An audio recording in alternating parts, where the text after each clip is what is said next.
Welcome to FedScoopTV. I'm Camille Tootie. I'm sitting here with Ed Goldman, who is the CTO of IT at Intel. Welcome. Thank you.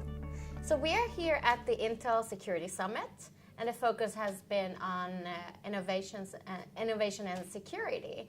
Can you talk a little bit about what are some of the challenges for your customers when it comes to being or creating a more innovative environment?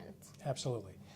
One of the key things around innovation is failure, and any customer wants to see 100% success. And they're very interested in being involved in things, but they're always interested in making sure that we get to a solution really quickly. And innovation requires you to go through and test things out and actually fail many times before you finally get there. The challenge of always getting that customer to understand that it's part of the process. You know, they always recognize it. If you go back and give them the analogy of when you're a child and you're walking for the first time, you're falling down all the time, but it's you're learning how balance works, and then you actually can walk and run and do all of the other things.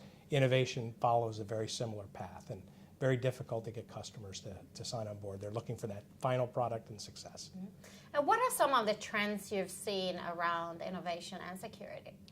Well, you know, inside of innovation and inside of the security, you always see the venture capital markets and their desire to come up with new and interesting solutions in order to build new businesses. Right? Those, as they get applied within organizations, is probably the most interesting trend, because maybe 5 years ago you wouldn't have seen a lot of organizations going out and meeting with those very innovative companies to find ways that they can work jointly and actually deliver new solutions.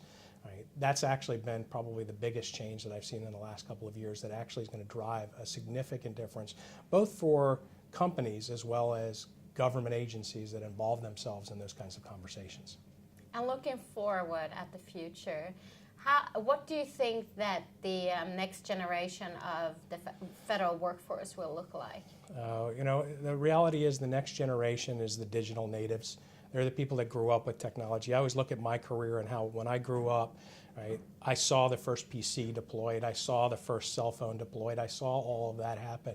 Right? Well, the people that are walking into the environments today, they don't understand a world that none of that existed before. They've always had computers and had technology. To them, it's a tool that, like any other tool, like you might look at a car today, right? It's always been around in your life, so it's always going to be something that's just one of those things.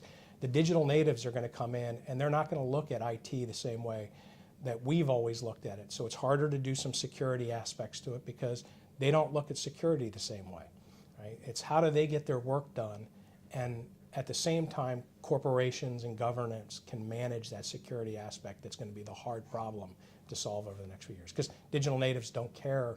You know, they're used to Facebook and putting everything out there. They're used to LinkedIn. They're used to collaborating with their teammates, and it's very common, a more collaborative culture. Mm-hmm. Ed, thank you so much for joining FedScoopTV today. We appreciate it. My pleasure. Thank you.